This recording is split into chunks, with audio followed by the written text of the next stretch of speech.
je vais donc commencer par présenter justement Peter Watts, donc là-bas à l'autre bout de la tablée, auteur de plusieurs romans, d'un jeu vidéo, de nombreuses nouvelles et d'une rubrique mensuelle dans un magazine polonais de science-fiction. Un ancien biologiste marin vivant à Toronto, ses œuvres ont été traduites en 18 langues et il a reçu des prix et nominations dans 7 de ces langues. Vision aveugle, son dernier roman paru au Fleuve Noir en 2009, je pense qu'il y en a eu d'autres depuis, a notamment reçu un prix pour le meilleur roman traduit en Espagne, un prix pour le meilleur roman étranger en Russie, ainsi que des prix Sphinx et Nast en Pologne, le prix Jacques Chambon, Grand Prix de l'Imaginaire 2010 pour la meilleure traduction par Gilles Goulet.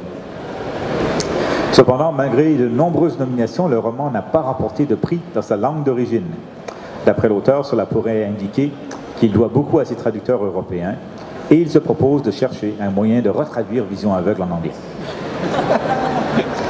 Son prochain roman, Ecopraxia, sera publié en 2014.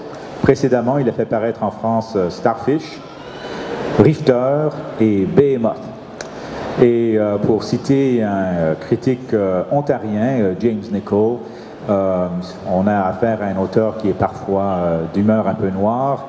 Et Nichol disait à son sujet que lorsque ma volonté de vivre prend un peu trop de place, je n'ai qu'à lire un peu de Peter Watts.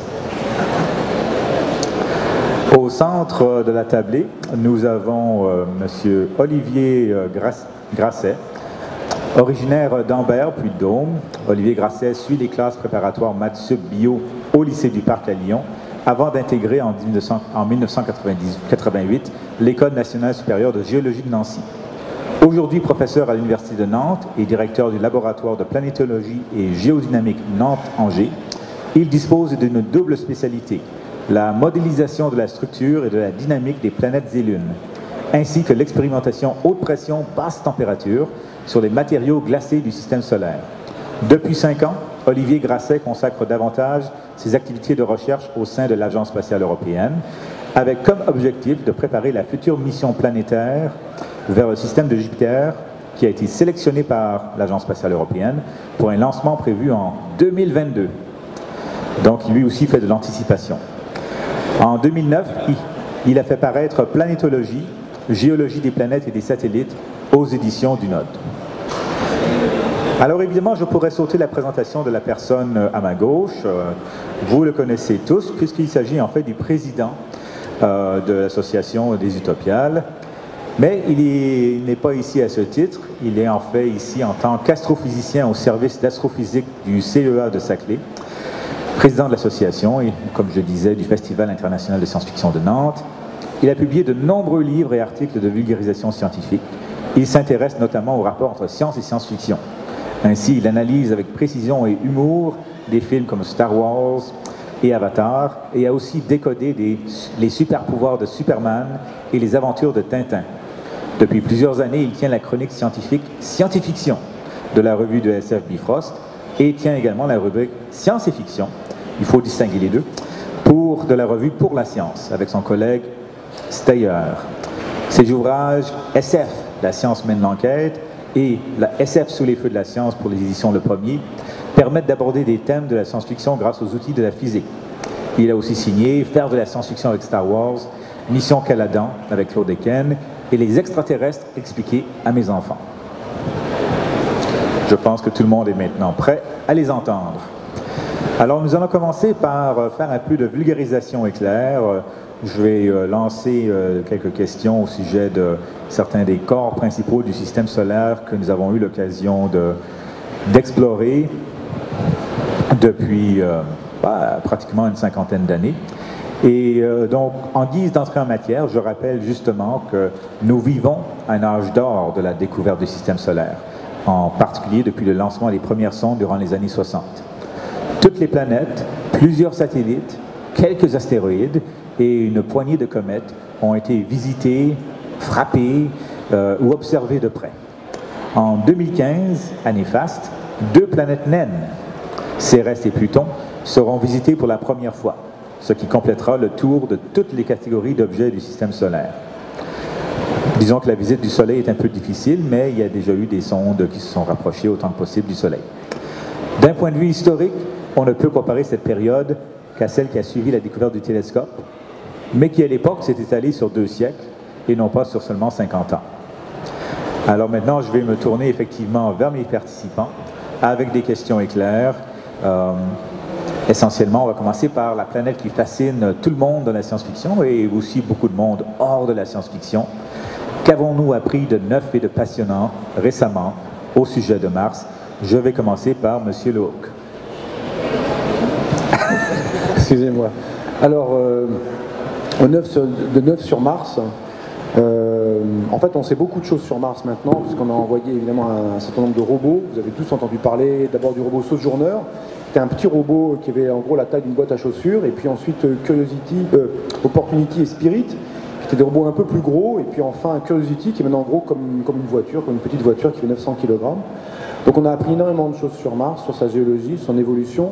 On est maintenant définitivement sûr de à peu près 10 façons différentes que de l'eau liquide a coulé sur Mars, et coule parfois encore sur Mars, mais de manière extrêmement fugitive. On a vu des traces de coulures récentes, ça veut dire le satellite, il y a des satellites qui sont en orbite autour de Mars et qui voient la surface de Mars avec une grande précision. Ils passent au-dessus d'une région et puis ils repassent au rythme de leur rotation autour de Mars, de leur évolution plutôt autour de Mars. Et à un endroit, on ne voit rien, puis on repasse quelques mois plus tard et il y a quelque chose qui ressemble à une coulure. Alors ça peut être de la glace qui est sous le régolithe martien, sous la poussière qui est à la surface martienne, et qui, sous l'effet du réchauffement martien dû aux saisons, parce que Mars, comme la Terre, a des saisons, et puis s'écoule, et puis s'évapore, parce que la pression atmosphérique de Mars étant très faible, l'eau liquide ne peut pas perdurer. Si vous mettez un verre d'eau liquide, vous prenez le verre, vous le posez à la surface de Mars, très rapidement il va s'évaporer, car la pression atmosphérique de Mars est 160 fois moins élevée que la pression atmosphérique terrienne. Donc du coup, on sait qu'il y a de l'eau liquide sur Mars, on sait qu'il y a eu des écoulements qui ont été assez vastes, des fleuves, des choses où l'on voit des pierres qui ont roulé, des galets qui ont été formés, donc des choses qui prennent un certain temps, des structures géologiques sédimentaires apparaissent. Là, par exemple, la sonde Curiosity s'est posée, elle s'est posée dans une région qui justement a à peu près 2000 mètres de sédiments apparents, donc il va falloir d'abord se diriger vers ces sédiments et puis essayer de les explorer couche après couche en s'en approchant, mais évidemment de loin parce que c'est sur une falaise, sur quelque chose qui est un peu vertical, donc la sonde va passer, pas la sonde, mais le robot va passer loin, mais avec ses instruments on va peut-être explorer ça. Il approche doucement, les scientifiques font avancer ces robots avec une grande lenteur, avec majesté, ça correspond à quelques mètres, quelques dizaines de mètres par jour. D'abord parce qu'il faut imaginer quand on envoie une information sur Mars, ça peut prendre des dizaines de minutes pour arriver. Et puis le robot doit prendre cette information, exécuter l'ordre et puis donner la réponse. Ça s'est bien passé, donc c'est assez lent. Et de surcroît aussi, on veut explorer en détail ce qui se passe pour ne rien rater. Donc Curiosity, pour l'instant, on n'a pas fait de découverte fracassante encore, donc les gens sont un peu, comment dire, tendus, en attente. Il faut qu'ils trouvent quelque chose avant que peut-être il cesse de fonctionner. C'est un robot qui est prévu pour fonctionner 3 ans. La fiabilité de l'industrie spatiale étant ce qu'elle est, on peut avoir confiance sur le fait qu'il fonctionnera pendant une bonne période. Spirit et Opportunity ne devaient fonctionner que quelques mois. Ils ont fonctionné chacun plusieurs années avant que l'un des deux tombe en panne. Et l'autre, il est quand même un peu, il est un peu bancal maintenant. Donc on a découvert énormément de choses sur Mars. On connaît, je pense, et peut-être Peter Watts, qui lui connaît bien, et par ses œuvres aussi, le fond des océans. Je pense qu'on connaît mieux la surface de Mars que le fond des océans. Assez curieusement. On l'a beaucoup mieux cartographié. Évidemment, on ne connaît pas tout et de loin de la surface de Mars, mais on la connaît beaucoup mieux que le fond des océans terrestres, qui représente quand même les 2/3 de la surface de la Terre.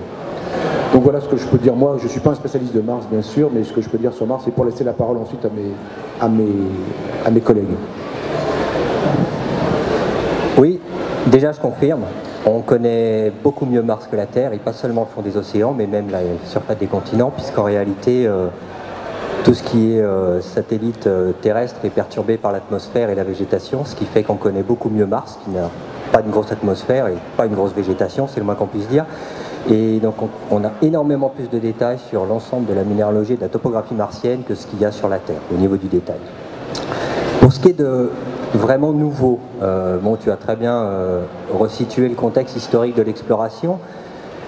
Je pense qu'on peut considérer la nouveauté de l'exploration martienne à deux niveaux. D'abord, niveau technologique, ceux qui ont suivi un petit peu le devenir de la mission, enfin, des missions d'exploration martienne, découvrent avec le robot Curiosity la capacité qu'on a aujourd'hui à envoyer 900 kg de matériaux sur la surface d'une autre planète et de faire une science, même si elle est avec relativement peu de kilos, à peine 90 au final, de faire une science exceptionnelle qui devient assez similaire. Est-ce qu'on peut redire ça? Il y a 90 kg de science? Oui, 10% de la masse totale à peu près pour les instruments scientifiques. Pour réaliser ça, ce qui est énorme comparativement à ce qu'on va faire sur les systèmes externes, mais c'est un autre débat. Mais ceci étant, la capacité qu'on a aujourd'hui à faire de la science sur Mars est réellement nouvelle parce qu'on arrive à un degré de précision qui avoisine celui qu'on fait dans nos laboratoires terrestres. Et ça, c'est très neuf. C'est une nouveauté technologique, selon moi, qui va aller de l'avant au niveau robotique, hein, mais qui va aller de l'avant. On a vraiment franchi un cap avec la mission Curiosity dans l'exploration du système solaire dans le contexte martien. Au niveau scientifique, je placerai la nouveauté, comme tu l'as dit, sur l'évolution du débat. En fait, pendant très longtemps, on a été convaincus, on était quasiment certains, nous scientifiques, qu'il y a eu de l'eau sur Mars. Il restait à trouver les preuves, il restait à le démontrer. Bon, Curiosity a confirmé beaucoup de choses, la présence de minéraux très hydratés comme des gypses, le fait qu'il a accessoirement atterri dans le lit d'une rivière, c'est maintenant confirmé. Bon, tout ça nous conforte dans l'idée qu'il y a eu de l'eau sur Mars et pour aller plus loin, que Mars a été habitable.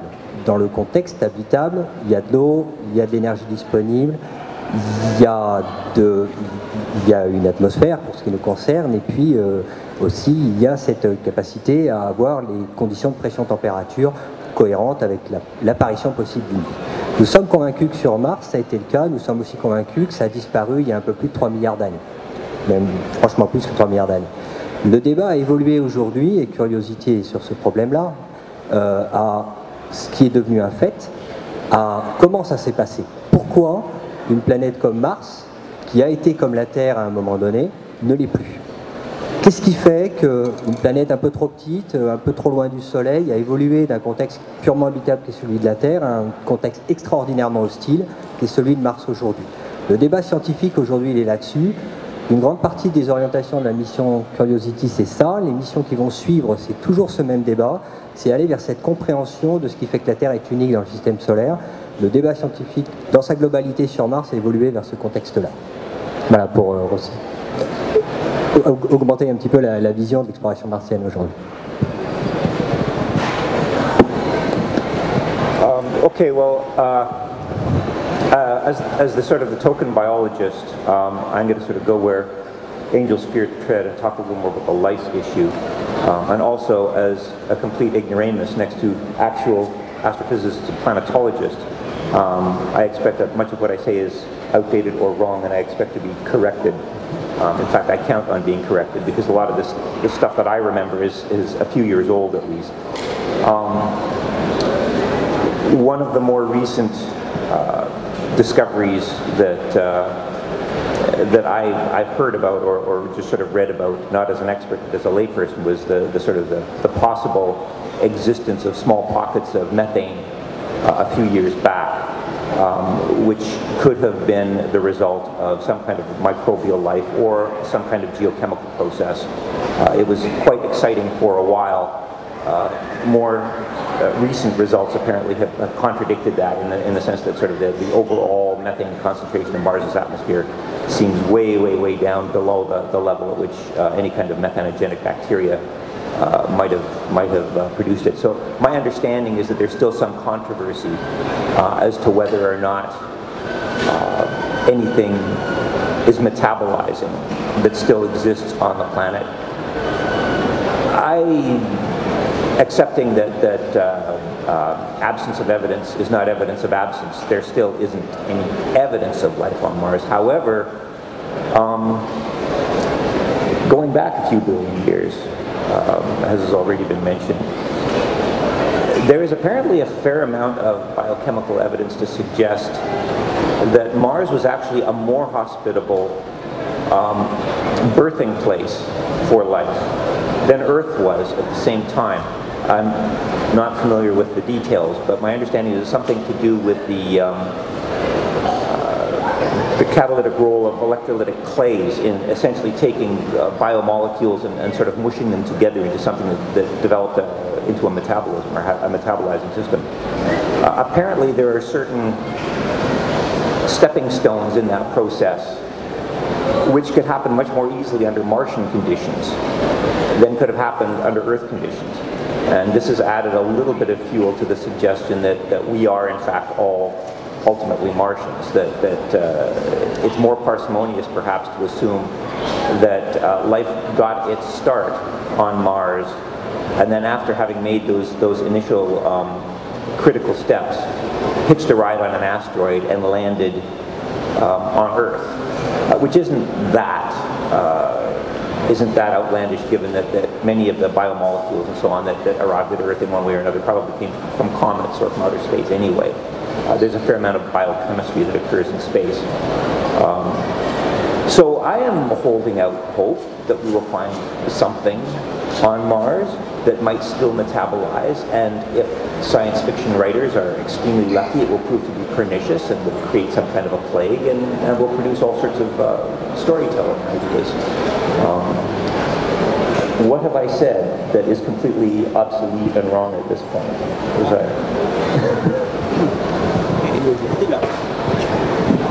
Nothing wrong. No, perfect.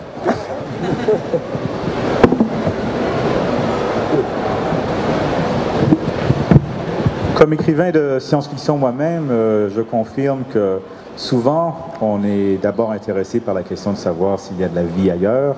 Et ensuite, même les écrivains qui se tiennent le mieux informés ne peuvent pas être, contrairement à des scientifiques, en pointe sur tous les domaines en même temps. Et parfois, cela va dépendre de ce qui sort dans la presse, de ce qui devient en fait nécessaire, ce qu'il devient nécessaire de savoir pour quelque chose qu'on écrit. J'ai moi-même écrit un peu sur Mars, une nouvelle pour jeunes que j'avais écrite il y a longtemps, s'est retrouvée dans une anthologie parue cette année, je pense, Destination Mars, chez une maison d'édition bretonne. Et j'avais eu l'occasion justement de... Je pense que la question du méthane, là aussi les planétologues me corrigeront, donc ça a été détecté, mais la confirmation reste véritable, mais qu'il y a une théorie relativement récente qui suggère que, je pense, l'activité du Soleil en interaction avec la glace et certains minéraux générerait le méthane et non une activité microbienne. Ce qui, quelque part, qu'elle soit exacte ou non, cette théorie illustre aussi que l'exploration planétaire parfois nous apprend des choses au passage ou nous force à penser à des choses qu'on n'aurait jamais pensé autrement, parce que au départ, beaucoup de personnes se sont dit que s'il y a du méthane, c'est forcément d'origine biologique, alors on a trouvé qu'il y a peut-être une autre théorie qui postulerait une source inorganique. Je vais laisser Vasek commenter là-dessus dans un instant, mais annoncer la prochaine question qui est essentiellement de se déplacer de Mars vers les lunes de... Si M. Grassin a quelque chose à ajouter au sujet du méthane martien. Ah oui, vous m'avez vu prendre le micro, j'ai besoin de faire un commentaire. Aujourd'hui, la question de l'abondance du méthane est évidemment très controversée. Donc le débat, à un moment donné, on a pensé qu'il y avait en effet du méthane en relativement grande abondance dans l'atmosphère de Mars, qui pose évidemment toutes les questions, carboné, etc. On est de plus en plus convaincu que c'est un artefact de mesure. Il n'y a en réalité quasiment pas de méthane dans l'atmosphère martienne, ce que semble confirmer Curiosity, puisque, comme je vous l'ai dit, avec les instruments très pointus qu'il y a aujourd'hui, les rares analyses qui ont été faites sur l'atmosphère de surface semblent confirmer la très rare abondance de méthane, voire l'absence totale de méthane de l'atmosphère.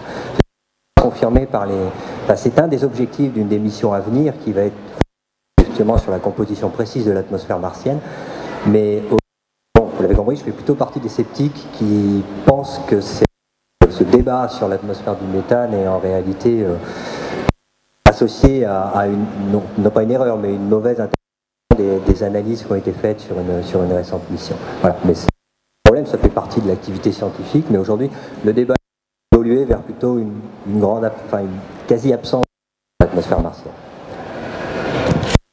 Alors, qu'est-ce que nous avons appris ?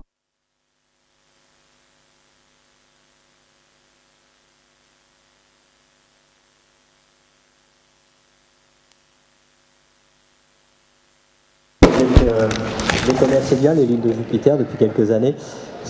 On n'a pas appris grand-chose, soyons extrêmement clairs. On n'a pas appris grand-chose depuis la mission Galileo. La mission Galileo a gravité dans le système de Jupiter de 1998 à 2004. Et tout ce que vous voyez aujourd'hui, pour les passionnés de planétologie qui regardent les images de Jupiter et de ses lunes, pratiquement tout ce que vous voyez vient de cette mission spatiale, qui a donc donné ces dernières images en 2004. La vraie nouveauté, c'est qu'on y retourne. L'Agence spatiale européenne a sélectionné en 2012 la prochaine mission de son programme qui s'appelle Cosmic Vision 2015-2025, sur la décennie 2015-2025, a sélectionné la mission Retour vers Jupiter comme la mission large de son programme décennal. Donc c'est ça la nouveauté, c'est que la mission Galileo a démontré qu'il y avait énormément de choses à faire là-bas, et elle l'a tellement bien démontré que c'est le lauréat de la compétition européenne, c'est la mission qui va partir. Les Américains sont dans la même logique, ils essayent d'envoyer un engin vers Jupiter dans à peu près le même calendrier, c'est-à-dire sur la décennie 2020-2030, dans l'objectif très clair d'étudier, tout comme les Européens, hein, d'étudier l'intérieur des lunes. Parce que la mission Galileo dès 2004 a permis de, je dirais aujourd'hui on dit affirmer qu'il y a des océans à l'intérieur des lunes géantes. Peut-être que certains d'entre vous ont vu le film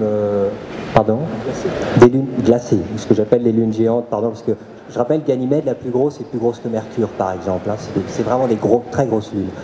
Les lunes de Galilée sont des lunes très grosses. Et peut-être certains d'entre vous ont vu le film Europa Report qui a été diffusé jeudi.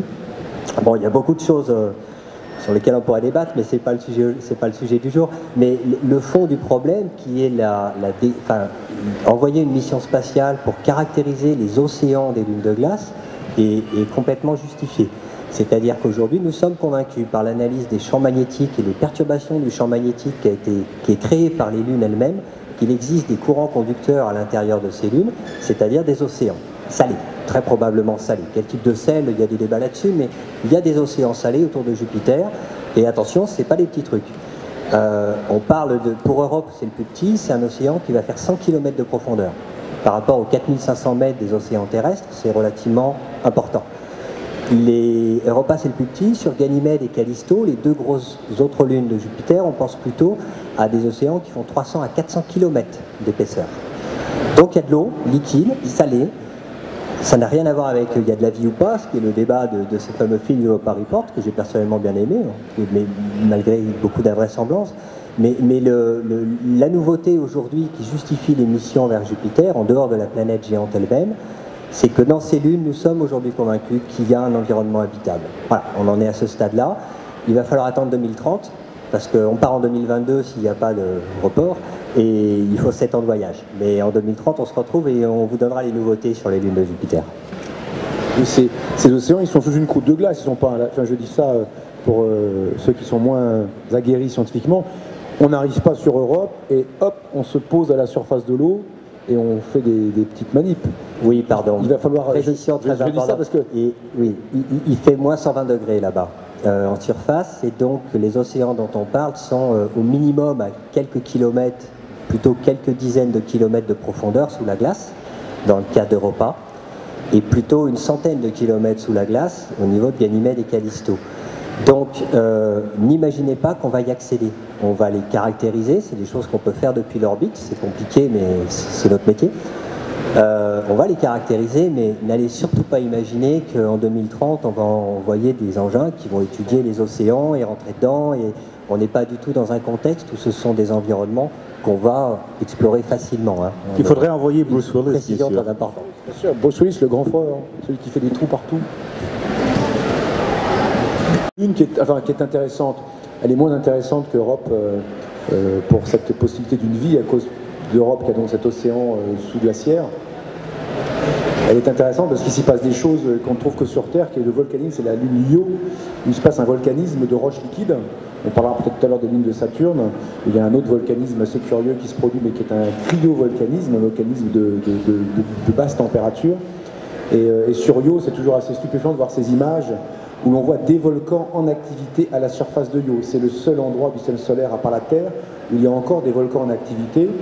Et s'il y en a en activité sur la surface de Io, c'est qu'il y a l'influence de Jupiter qui, par les forces de marée qu'elle exerce sur Io, Io qui n'a pas d'océan bien sûr, qui est une surface solide, Io est littéralement mâché, si j'ose dire, écrabouillé, relâché au rythme de sa révolution autour de Jupiter, sous l'effet des forces de marée de Jupiter, et qui a pour conséquence de créer ce volcanisme. Et on voit, c'est des images spectaculaires, où l'on voit d'abord, vu de l'orbite et vu de dessus, le panache de matière éjectée, et on voit l'ombre du panache de matière éjectée sur la surface de Io, ou à l'inverse, quand on voit sur le limbe de Io, on voit sur des hauteurs de l'ordre d'une centaine de kilomètres, on voit les éjections de matière qui montent à des altitudes considérables, parce que la gravité de Io est quelque chose comme un peu plus grosse que la Lune, peut-être de l'ordre de la, ou un tout petit peu plus de l'ordre de la Lune comme taille. Donc avec une gravité plus faible que celle de la Terre, les éjections peuvent aller à des altitudes considérables, et on voit ces panaches volcaniques monter à une centaine de kilomètres et se retrouver à des distances considérables. Bref, sur Io, il y a une sorte de monde un peu infernal qui est probablement pas adapté à la vie, en tout cas telle qu'on la connaît sur Terre, mais qui est aussi extrêmement intéressant à étudier, parce que là, il y a de l'intérieur, des morceaux de l'intérieur de Io qui remontent à la surface et qui pourront nous renseigner sur la structure interne, sans aller creuser pour le coup, de ces lunes. Sachant que ces choses-là, on les a déjà regardées avec Galileo, et même d'ailleurs avec le télescope spatial Hubble, qui a pu faire certaines images des lunes de Jupiter, vu sa résolution et sa qualité optique, fait des images. Donc, les lunes de Jupiter, les lignes géantes de Jupiter, sont évidemment extraordinairement intéressantes, et singulièrement, évidemment, Europe. D'ailleurs, Europa Report, s'il y a un film sur Europe, c'est parce que précisément, il y a cette eau liquide, cet océan liquide, et qu'on se dit, s'il y a de liquide, elle est donc à plus que 0 degré, mais elle est sous une grosse couche de glace, il y a la chaleur interne de la planète, on se dit, allez, c'est quand même, allez, on y croit. Mais bon, c'est pas facile d'y aller, donc on peut imaginer des choses, et c'est un endroit qui serait évidemment formidablement intéressant d'aller explorer en détail, mais il faut creuser. Rappelez-vous, on a déjà creusé dans un lac sous-glaciaire, vers un lac sous-glaciaire terrestre, le lac Vostok, qui est sous l'Antarctique. Les Russes ont fait ça sous à peu près 4000 mètres de glace, et ils ont mis un grand nombre d'années pour atteindre grand nombre d'années sur Terre, dans les conditions antarctiques, pour atteindre les 4000 mètres de profondeur du lac. Là, on est sur Europe, il fait beaucoup plus froid, donc on n'est pas sur Terre, il faut 10 ans, enfin même plus que ça, il faut 7 ans pour y aller, il faut bon, vous imaginez, on n'est pas encore au stade où on pourra creuser les 10 km, pas les 4 km, les 10 km ou 10 ou 15 km de glace pour aller dans ce lac sous-glaciaire. Bon, ça serait évidemment formidablement intéressant. Et y aller sans amener, c'était ça une des difficultés, c'est quand à un moment donné il ne reste plus que 20 cm de glace pour arriver au lac Vostok, quand vous percez, il ne faut pas risquer d'amener des bactéries de surface qui vont polluer l'environnement. Vous voulez savoir, y a-t-il des bactéries qui ont évolué, qui sont restées vivantes et qui ont poursuivi leur évolution depuis à peu près 800 000 ans que ce lac sous-glaciaire s'est formé. Voilà. Donc il faut, si on devait aller sur Europe faire ça, ça pose des tas de problèmes de ne pas polluer. Ça se pose aussi d'ailleurs même l'exploration de surface de Mars. Hein, les engins qu'on envoie à la surface de Mars et même à la surface de la Lune ont été désinfectés, si je veux dire. On a enlevé toutes les bactéries qu'on a pu enlever, on les a passées au rayon ultraviolet pour éviter d'amener des bactéries terrestres qui éventuellement, on ne sait pas, on ne sait jamais, pourraient survivre et qui donc pollueraient nos mesures d'une éventuelle activité biochimique vivante à la surface de ces planètes qu'on explore. I have a kind of a personal fondness for hydrothermal rift vents, which are essentially chemically based rather than photosynthetically based ecosystems on the floor of the deep sea. And everybody is aware that, I mean, every time we discover something about liquid water somewhere else in the universe, people always point to, oh yes, we have, you know, microbes living deep in the lithosphere that have only breathed or reproduced twice since the French Revolution, or oh, look at the archaea living in acidic hot springs in Yellowstone, and the hydrothermal rift vents are always in there as an environment to which extant life can adapt. But there's also a school of thought, a pretty strong one, that suggests that life on this planet actually got started in environments chemically, physically much like hydrothermal rift vents. And you put that together with the tidal stress generating internal heat in these Jovian moons, and it becomes quite intriguing as a potential mechanical, you can imagine life actually evolving in that kind of an environment in a way not dissimilar to the way a number of people think it might have evolved here on this one. I do hear rumors, which I would like you guys to comment on, that Charon, Pluto's partner, undergoes the same kind of tidal stress that some of the Jovian moons do, and that there might be evidence of, very circumstantial evidence, but that it's not out of the realm of possibility that Charon might also have internally heated oceans that could presumably extend the habitable zone, the Goldilocks zone, out as far as Pluto. Is that, am I right in hearing that? Oui, c'est correct. Pluton-Charon, le couple Pluton-Charon est ce qu'on appelle verrouillé d'un point de vue gravitationnel. Et on a en effet la possibilité, au niveau des forces gravitationnelles associées, d'imaginer une énergie suffisante pour avoir des réservoirs d'eau liquide à l'intérieur de Charon. C'est pas seulement pour Charon, on se pose la question sur beaucoup de petites lunes du système de Saturne, du système de Jupiter aussi. Et il y a bien sûr, comme le dit Roland, il y a aussi bien sûr Encelade, où on a cette évidence, Encelade, une des lunes de Saturne, où là c'est carrément actif. Aujourd'hui, on a ces geysers au-dessus d'Encelade qui démontrent qu'il y a un réservoir liquide sous le pôle sud qui éjecte de la matière en permanence. Donc, en fait, aujourd'hui, le débat, il est plus de deviner quelle est la fréquence de ces occurrences, parce que c'est clairement quelque chose qui semble être beaucoup plus commun qu'on l'imaginait au départ.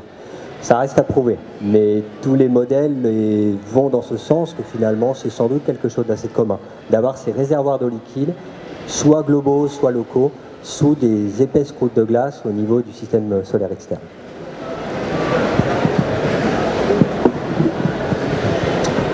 Continuons peut-être avec une planète qui est en ce moment même en train d'être visitée et explorée par une sonde pour la première fois depuis plusieurs années, Mercure. Est-ce que nos participants peuvent nous apprendre qu'est-ce qui a été observé, appris de neuf et de passionnant récemment sur Mercure, avec la sonde Messenger, je crois.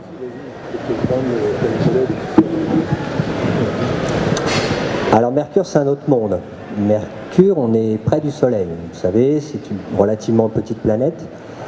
Elle n'a aucun intérêt en astrobiologie, les problèmes de l'habitabilité, etc. On est dans un monde d'une hostilité extraordinaire.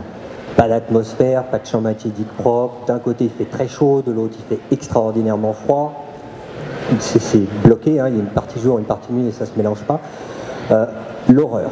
Un enfer pour les missions spatiales, arriver à se mettre en orbite autour de Mercure est quelque chose d'assez complexe, et un enfer tout simplement au niveau des conditions, existant à la surface. Bon, la mission Messenger est en orbite là-bas depuis maintenant plus de 2 ans, si je ne me trompe pas. C'est une orbite elliptique, elle a maintenant fait la cartographie complète de la surface à relativement haute résolution spatiale, c'est-à-dire qu'on a une vision, une compréhension de ce qu'est la surface et les caractéristiques de cette planète qu'on n'avait pas auparavant, qui confirme tout ce que je viens de vous dire, que c'est un cauchemar. Au-delà de ça, c'est pas une planète comme la Terre. Mercure est une planète très étrange parce que c'est, en fait, vous avez peut-être l'impression, ceux qui connaissent, que c'est une planète de roche, parce qu'on voit de la surface, c'est de la roche, comme sur la Terre ou Mars ou Vénus, et puis sans doute un noyau de fer. En fait, imaginez plutôt que Mercure, c'est une boule de fer. Une boule de fer avec une légère pellicule de roche, parce qu'en fait, une très grosse partie de la roche s'est volatilisée dans les premiers âges de l'histoire de la planète, tellement elle était proche du Soleil. Donc ce qu'a dit Messenger, ce qu'a confirmé Messenger, mais qu'on savait déjà, hein, c'est cette abondance du fer, et elle est allée bien au-delà de ça, c'est-à-dire que cette mission nous a permis de comprendre un petit peu quelle était la dynamique du noyau de Mercure, et en fait les caractéristiques en fait, de ce qu'est un noyau de fer dans un contexte où finalement on a la chance de ne pas avoir une grosse pellicule de silicate autour. Alors c'est intéressant pour pas mal de raisons, ça a aussi beaucoup d'impact sur nos connaissances et notre compréhension de ce que sont les exoplanètes autour d'autres étoiles qui sont très proches de leur étoile. On commence à avoir avec Mercure une petite idée de ce que ça peut faire. Au-delà de ça, bon, ce que j'appellerais de découvertes récentes, une des plus belles je pense, c'est la découverte de la glace. Peut-être que certains ont appris ça, on a découvert de la glace au pôle. Ce qui est complètement antinomique par rapport à tout ce que je viens de vous dire, c'est complètement aberrant, vu l'enfer que c'est qu'il y ait de la glace qui existe toujours au pôle de Mercure. Et en fait, aujourd'hui, on a compris que c'est très probablement de la glace cométaire, des comètes qui se désagrègent en arrivant près du Soleil, qui ont déposé une partie de leur matière sur les zones polaires, et au niveau des pôles, c'est préservé. Et c'était un peu une grosse surprise de découvrir qu'on arrive à préserver de la glace sur les pôles de Mercure, même si ça n'a rien à voir avec Mercure, c'est un des grands scoops pour ceux qui ont suivi de ce qu'a été cette mission. Au-delà de ça, mais ça devient très technique, c'est la caractérisation du champ magnétique très particulier de cette planète qui nous permet de un peu mieux comprendre aussi la façon dont fonctionne le champ magnétique terrestre. Mais là, on rentre dans de l'artillerie lourde, je dirais, au niveau des équations et des problèmes du champ magnétique, c'est toujours cauchemardesque. Mais Mercure, on ne comprenait pas trop bien comment ça marchait, et avec cette mission Messenger, on a une très très belle compréhension de comment fluctue avec l'activité solaire et comment fonctionne le champ magnétique de cette planète très particulière. Peter, Roland, avez-vous des choses à ajouter de façon relativement brève sur Mercure? Deux choses très simples sur Mercure. Pour donner une idée comme des températures élevées ou très basses, la température au midi solaire sur la surface de Mercure, c'est à peu près 450 degrés Celsius. Et à l'inverse, le côté nuit, au minuit solaire, si j'ose dire, c'est quelque chose comme moins 150 degrés Celsius. Donc il y a la roche, vous comprenez que la roche, elle est à la fois refroidie et chauffée intensément, donc ça travaille. Il y a une sorte de, comment dire, c'est pas de la tectonique, bien sûr, c'est pas du mouvement, mais une sorte d'érosion thermique finalement. Ça se contracte quand c'est froid, ça se dilate quand c'est chaud. Et puis évidemment au pôle, là où les rayons solaires sont les plus rasants, eh bien on se retrouve avec des températures qui peuvent être assez basses, en particulier au fond de cratères qui sont auprès des pôles et qui ne voient jamais la lumière solaire, et où les températures très basses permettent de maintenir, très basses, c'est-à-dire moins 150, moins 180 degrés Celsius, permettent de maintenir des glaces permanentes. Si on voulait aller sur Mercure, c'est là où il faut aller, au pôle, et se planquer de l'ombre de la lumière solaire. Parce qu'en plein midi solaire, le flux lumineux qu'on reçoit sur Mercure, c'est 10 fois le flux qu'on reçoit sur la Terre, à peu près ça dépend de la distance de Mercure qui peut fluctuer pas mal par rapport, qui fluctue plus relativement que celle de la Terre, et ça varie entre, on va dire, 4 et 10 fois le flux terrestre. Le flux terrestre, c'est 1300 watts par mètre carré, donc là on reçoit 13 000 watts par mètre carré. Quand ça va vraiment mal, je peux vous dire, ça canonne. C'est pas une chaude journée d'été, là, c'est vraiment chaud, quoi. Donc il ne faut pas traîner à la surface de Mercure en plein soleil, vous allez bronzer un peu vite, un peu trop vite. Peter? I have no insights or hallucinations or questions about Mercury. Alors, comme le temps nous presse un peu, je vais passer essentiellement à une question générale, une question palmarès. En général, peut-être, si chacun de vous pourrait nous dire qu'est-ce qui a changé le plus dans notre connaissance du système solaire depuis 20, 30, 40 ans, ou qu'est-ce qui vous a frappé le plus dans les nouvelles découvertes de ces nouveaux mondes du système solaire? Encore une fois, ça pourrait être depuis 1 an, depuis 10 ans, depuis 20 ans. Le plus intéressant, le plus nouveau, ce qui vous semble, la chose qui, à votre avis, vous devez dire maintenant, ici et maintenant. Là, je vais commencer, et comme ça, je n'aurai pas le souci de trouver une nouvelle chose une fois que je l'aurai dit. Ouais, moi, ce qui me frappe le plus, moi, dans les années 70, je suivais des missions Voyageurs. Évidemment, j'étais ado, je suivais ça, et c'était déjà spectaculaire d'avoir des images. On n'avait jamais vu ces mondes, et on les voyait, Jupiter, Saturne, Uranus, Neptune. Et ce qui a le plus évolué depuis ce moment-là, à mon avis, mais sans être un grand spécialiste de ça, c'est vraiment qu'on a maintenant découvert peut-être non pas des poches de vie, mais des endroits où la vie pourrait se développer. Et ça relie de deux choses. D'une part, on a réalisé qu'il y avait des océans sous-glaciaires sur ces lunes glacées de Jupiter et de Saturne. Et d'autre part, comme le disait Peter, on a réalisé dans le même intervalle de temps qu'il existait de la vie qui pouvait vivre sous une forme plutôt chimique que sous une forme photosynthétique, chimique ou minérale que sous une forme biosynthétique, qui est au fond des océans. Et donc réaliser que sur Terre, la vie était beaucoup plus répandue à des endroits beaucoup plus inattendus qu'on ne l'imaginait, et que du coup, quand on a aussi réalisé qu'il y avait ces possibilités d'eau liquide dans des conditions un peu étonnantes, on va dire, pas de lumière solaire, sous 10 km de glace, il fait nuit en permanence, et bien peut-être de la vie pourrait se développer là-dedans. Donc c'est cette conjonction entre une meilleure compréhension de la Terre finalement, et de la vie ou telle qu'elle est sur Terre, et puis de réaliser qu'il y a des conditions qui peut-être se prêteraient à cette vie dans d'autres endroits que les planètes, les lunes des planètes, les petits machins, les cailloux ridicules auxquels on ne s'intéressait pas trop, à part pour avoir des belles images.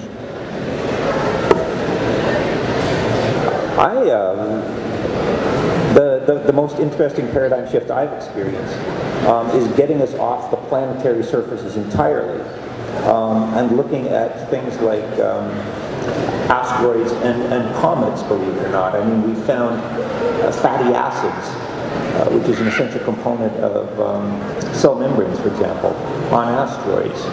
Comets are covered with kind of a weird organic tar.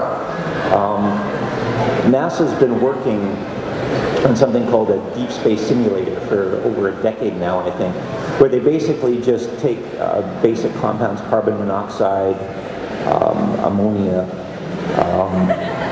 methanol, and expose it to ultraviolet light under sort of deep space conditions of a sort of temperature and hard vacuum and so on.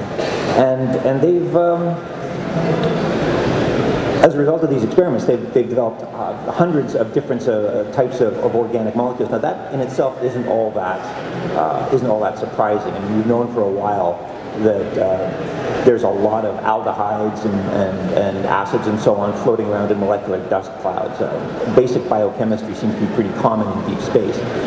But one of the things that this deep space simulator came up with were these little self-contained vesicles that glowed under ultraviolet light, which, you know, it may not sound like much other than your average black velvet 60s era Elvis painting.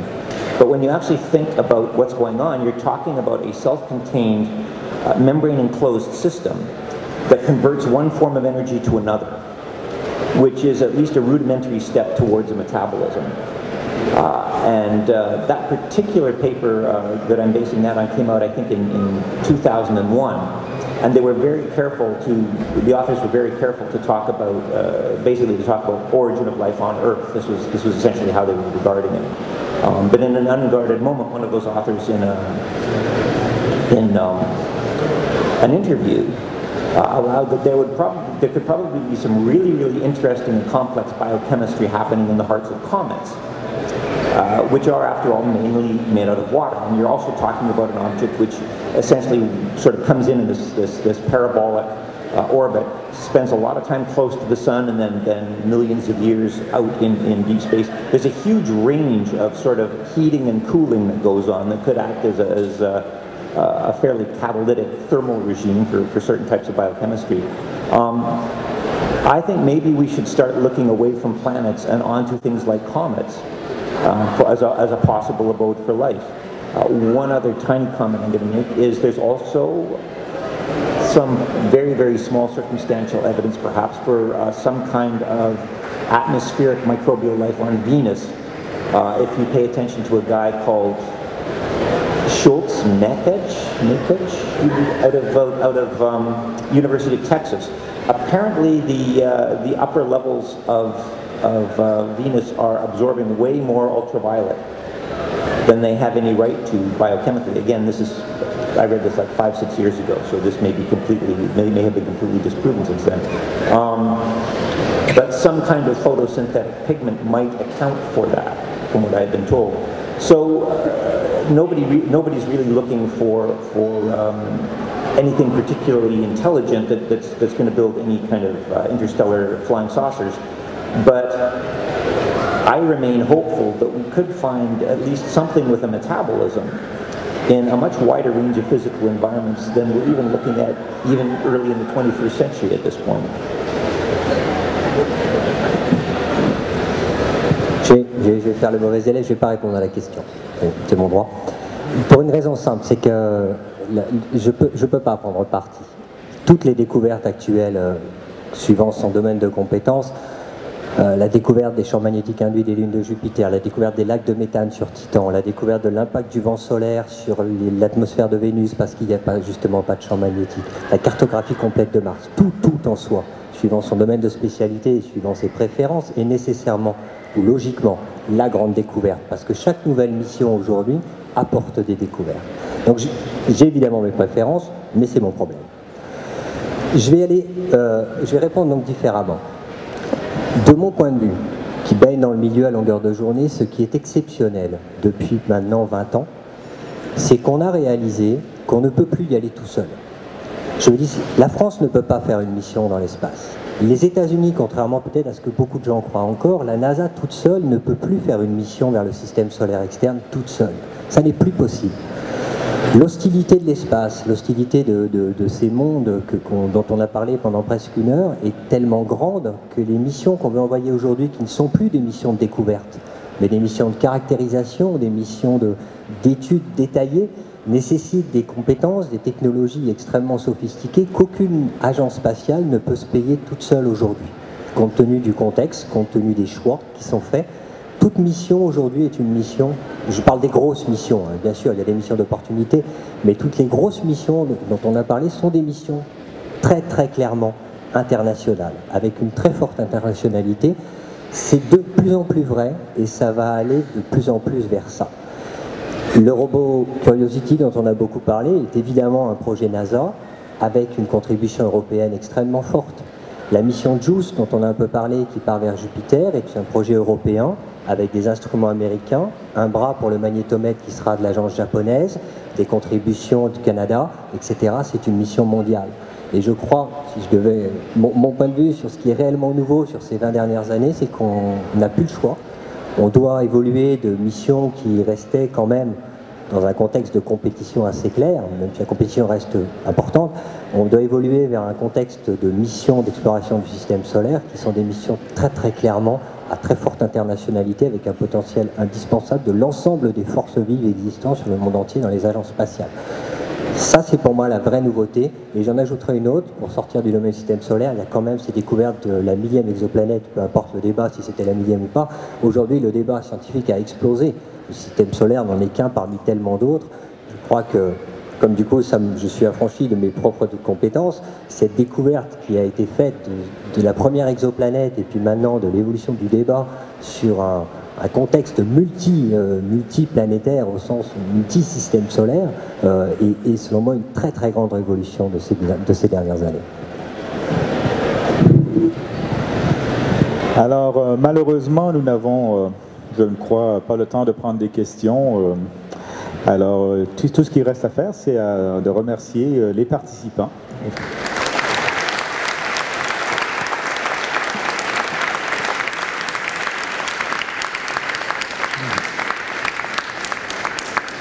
Et de vous remercier de votre attention.